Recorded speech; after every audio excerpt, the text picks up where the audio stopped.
Le journal des médias. Et puis on parlait du match de rugby de samedi soir et c'est pendant la mi-temps que Louane a présenté au public le titre avec lequel elle va concourir à l'Eurovision. Ouais, Louane qui a confié ne jamais avoir eu autant le trac. C'est vrai que le Stade de France, près de 10 millions de téléspectateurs, forcément il y avait de quoi.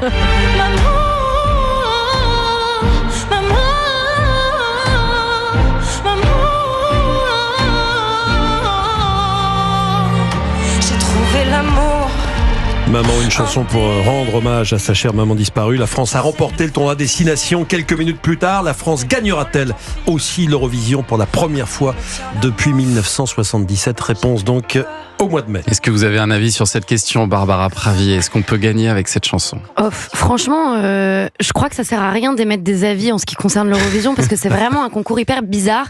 Maintenant, ce que je sais de mon expérience, c'est que Louane, elle est faite pour ça. C'est-à-dire que ça fait plus de 10 ans qu'elle est là. Le plus difficile pour moi, ça a été les interviews, cette espèce de truc où d'un coup t'es foutu dans un seau et tu dois parler tout le temps, t'es tout le temps filmé, tout le temps machin. Mais elle, c'est son quotidien depuis hyper longtemps.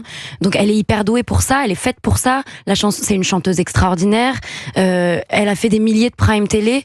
Moi, j'y crois grave et surtout, je souhaite parce que c'est une meuf que j'aime beaucoup et je pense qu'elle le mérite. Enfin, il y a pas de question de mérite, mais oui, en tout cas, il y a tout pour. Ça, c'est sûr. On a tous envie, évidemment, d'y croire pour cette année. Bonne chance, Louane. Allez, suite de ce journal des médias avec les infos fortes du week-end. Et hier, le leader de la France Insoumise, Jean-Luc Mélenchon, a été questionné sur les affiches représentant Cyril Hanouna. Oui, affiche publiée par LFI, caricaturant Cyril Hanouna. Sous la photo de l'animateur, un appel à manifester contre l'extrême droite. L'affiche, qui reprend les codes de certaines caricatures de l'Allemagne nazie, a été jugée antisémite, notamment par l'intéressé lui-même qui envisage de porter plainte. Cette affiche est-elle une erreur, lui a demandé Francis Letellier, présentateur de Dimanche en politique sur France 3. Voici un extrait de la réponse de Jean-Luc Mélenchon qui est sorti de ses gonds hier. L'affiche Cyril Hanouna, c'est une erreur ou pas? Mais écoutez, monsieur, pourquoi vous me posez cette question? De quel droit? De quel droit? Qui vous êtes? Parce que c'est vous. Vous m'accusez?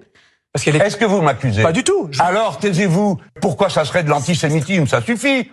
Ça suffit maintenant. C'est incroyable de parler comme ça, un journaliste. D'autres responsables. De quel droit? C'est normal de lui poser la question. Évidemment, il ne pouvait pas ne pas lui poser. Alors, il y a d'autres responsables LFI qui ont admis, eux, une erreur et qui ont précisé que cette affiche représentant Cyril Hanouna avait été générée par l'intelligence artificielle. Les règles internes des Insoumis interdisent pourtant d'avoir recours à l'IA. Et puis on reparle un peu de télé maintenant. Et 13 ans après la disparition de Jean-Luc Delarue, l'émission phare de l'ancien animateur de France Télévisions et d'Europe 1 va renaître sur RMC Story.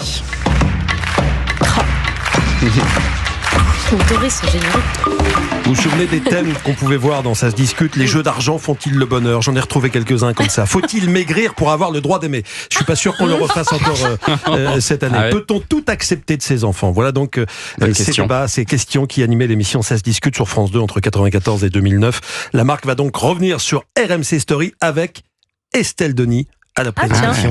Ce sera en prime time. Reste à savoir quand. On n'a pas la date encore. C'était un test pour l'instant. On va voir ce que ça donne à l'avenir. Et puis, on a appris hier une triste nouvelle. La disparition de l'actrice Émilie Dequesne, emportée par la maladie à l'âge de 43 ans. On souhaitait lui rendre hommage ce matin. Et on la savait touchée par un cancer depuis 2 ans. Prix d'interprétation à Cannes en 1999. Et ce, pour son tout premier film, Rosetta des frères Dardenne. Elle s'était illustrée depuis dans une 50aine de films. Citons-en quelques-uns. Une femme de ménage de Claude Berry, La fille du RER d'André Téchiné ou Pas songeur de Lucas Belvaux. Émilie Dequesne était apparue également dans des séries, des téléfilms, encore très très récemment, dans un épisode de Capitaine Marlowe. Capitaine Marlowe, sur France 3. Vous aviez eu l'occasion de la rencontrer peut-être, Claire Chazal? On va allumer votre micro par contre. Voilà, je vous en prie. Est-il allumé? Ça y est, c'est bon. Vous l'aviez rencontrée. Oui, elle était très touchante. Pour Rosetta, on l'avait reçue, interviewée, c'était sur TF1 parce que c'était il y a un certain temps.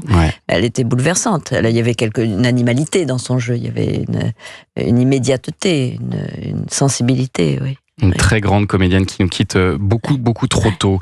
Merci beaucoup Julien pour ce journal des médias. Et Culture Média, Thomas continue après les infos de 10h.